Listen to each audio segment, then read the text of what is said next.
Donald Trump tiene otro mal día legal. El expresidente está siendo muy presionado en este momento, pero él ha estado aquí mucho antes.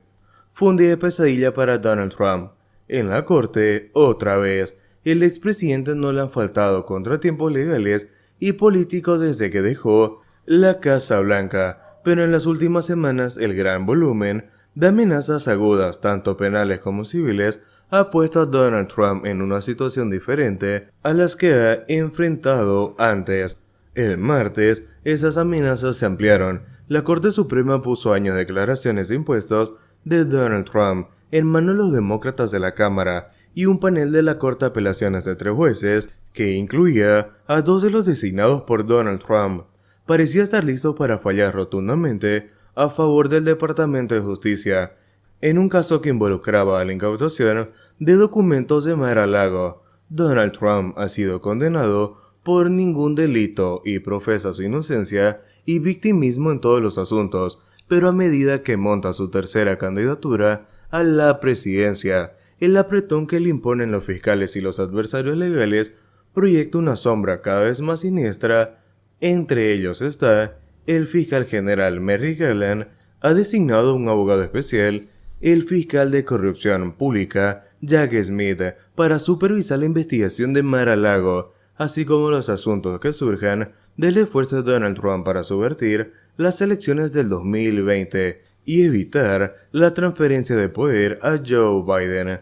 El comité selecto el 6 de enero se está preparando para descargar un informe masivo de 1000 transcripciones de testigos que podrían proporcionar evidencia más explosiva sobre el intento de Donald Trump de subvertir las elecciones del año 2020 y alimentar la investigación criminal en curso luego sobre el asunto. El imperio empresarial de Donald Trump ha sido puesto bajo vigilancia de la monitora Barbara Jones como consecuencia de la demanda de la fiscal general de Nueva York, Tish James, que alega fraude generalizado por parte de Donald Trump, sus negocios y miembros de su familia.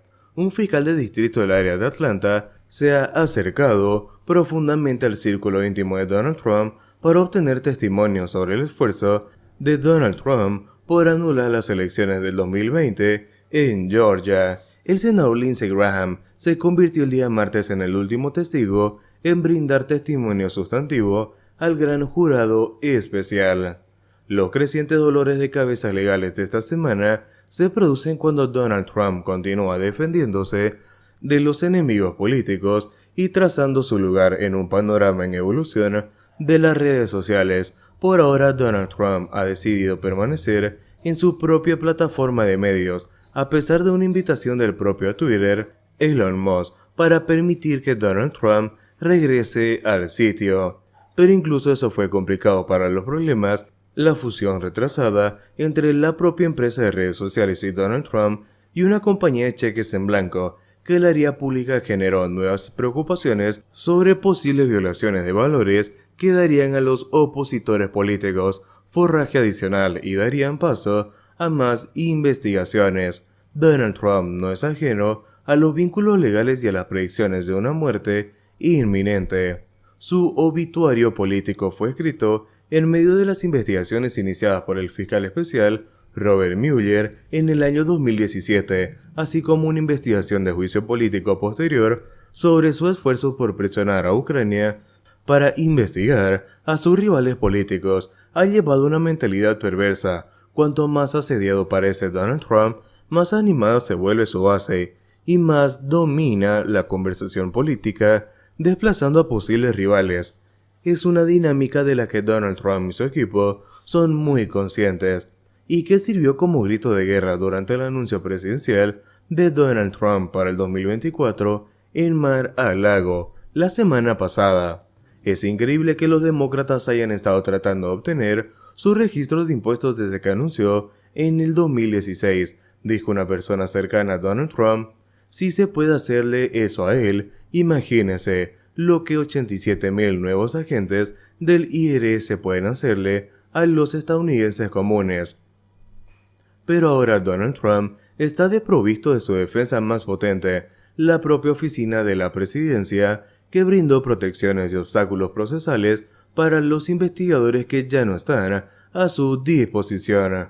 En cambio, los tribunales han rechazado sus esfuerzos para hacer valer el privilegio ejecutivo de la manera en que pudo hacerlo mientras estuvo en el cargo, y derribaron los repetidos esfuerzos suyos y sus aliados para obstaculizar a los investigadores criminales y del Congreso.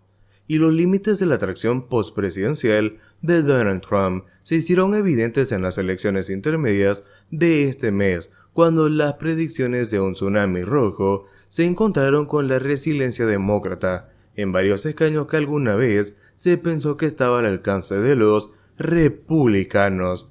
A pesar de los decepcionantes resultados, el expresidente siguió adelante con su anuncio presidencial, en parte con una forma de ayudarlo a protegerse de las investigaciones legales que enfrenta. Varias personas familiarizadas con sus planes de anuncio dijeron que estaban convencidos de enviar un mensaje de fuerza al no retrasarlo.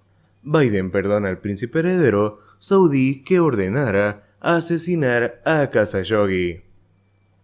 Estados Unidos transforma a Arabia Saudí en un estado de paria. La dureza de las declaraciones de Joe Biden antes de la campaña presidencial del 2020 contra un aliado estratégico de primer orden para Estados Unidos sorprendió a muchos y tuvo gran repercusión.